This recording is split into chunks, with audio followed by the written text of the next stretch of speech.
بسم الله الرحمن الرحيم. اللهم لك الحمد حتى ترضى ولك الحمد إذا رضيت ولك الحمد بعد الرضا.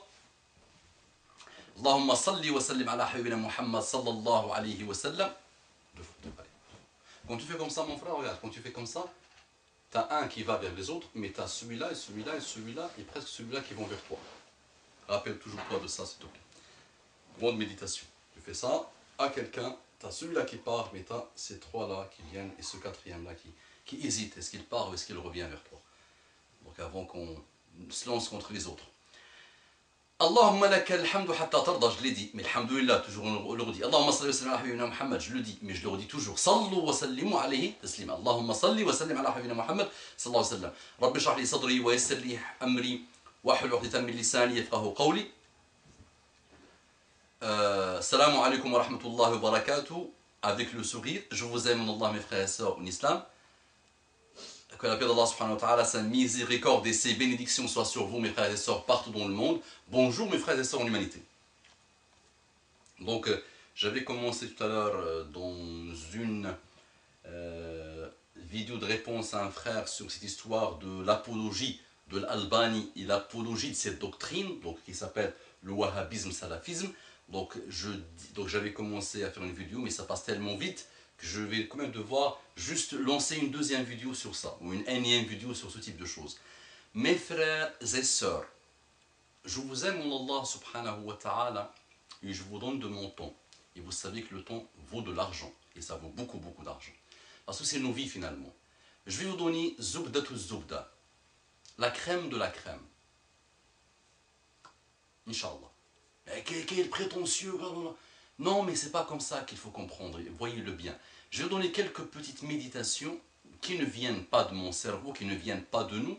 Lancez vos recherches, apprenez à lire tranquillement, apprenez à approfondir les sujets, Inch'Allah, et vous allez trouver que c'est la beauté et le côté grandiose de l'islam.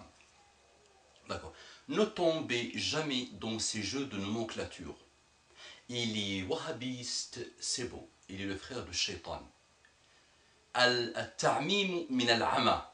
Le fait de généraliser, ça vient de l'aveuglement. Ta'mim ou al-ama, ils ont la même racine. Et j'aime bien celui de qui j'avais appris ça, un savant syrien, qui disait Al-ta'mim min al-ama. Donc l'ama, c'est l'aveuglement, être aveugle. Et ta'mim, c'est le fait de généraliser. Celui qui le fait, c'est un aveugle. D'accord, donc je vais vous le dire.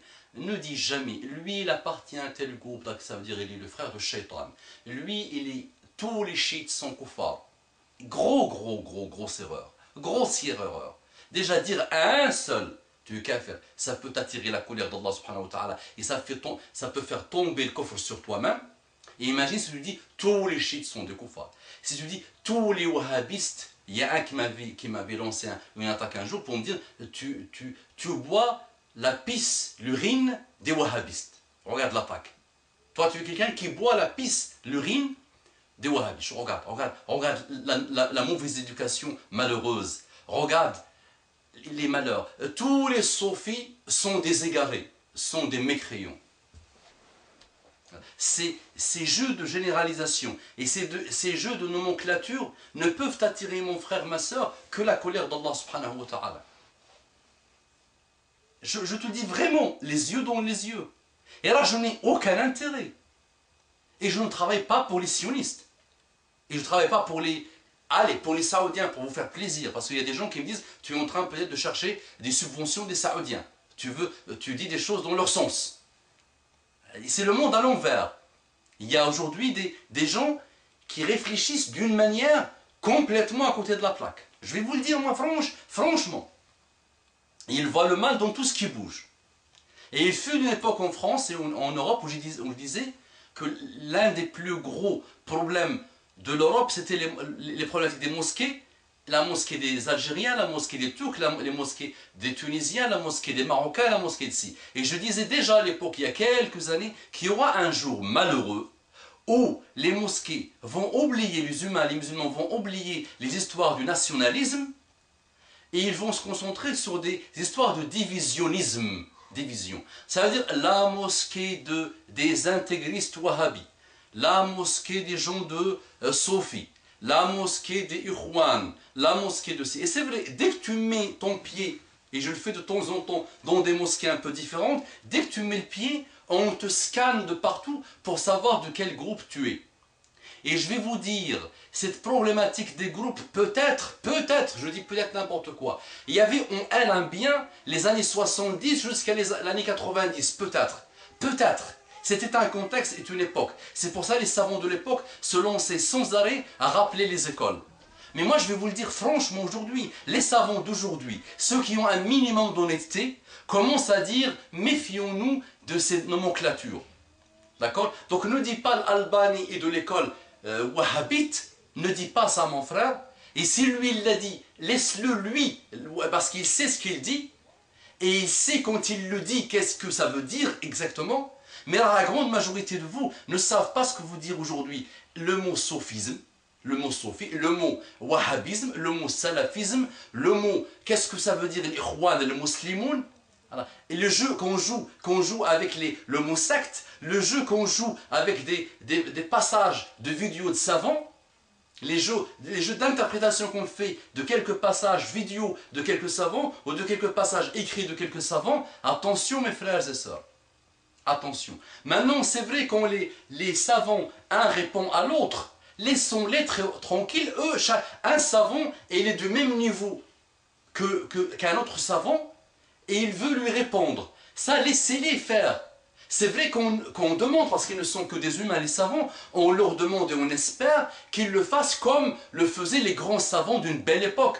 Shafi'i, par exemple, disait que lui, il demande à Allah subhanahu wa ta'ala, il a toujours demandé que quand il fait une sorte de munadhara, une sorte de dialogue avec quelqu'un, et il demandait que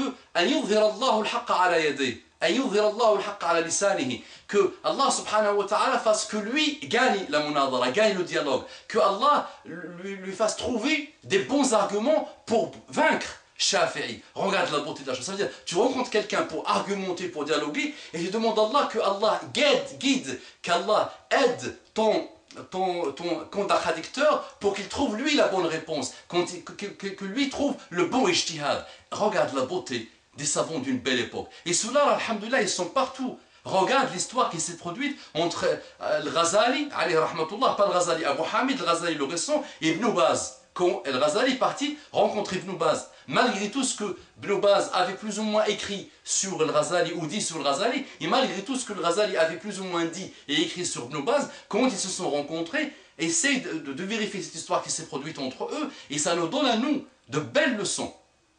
De belles leçons, Inch'Allah, de respect. Donc les savants qui ont parfois ils ont leurs zallat, ils ont leurs erreurs. Parfois quand ils se répondent entre eux, alors, les savants que tu m'as cités, oui, Ramadan al-Bouti, c'est un phénomène, mais pour beaucoup de monde, malheureusement, qui sont dans le jeu de la nomenclature, décrètent et pensent que Ramadan al-Bouti est un soufi pur, est un soufi égaré pur, et tu trouves des choses sur Internet qu'ils ne disent même pas sur Shaitan, mais posez toujours vous la question, s'il vous plaît, devant ce type de division, à qui profite le crime?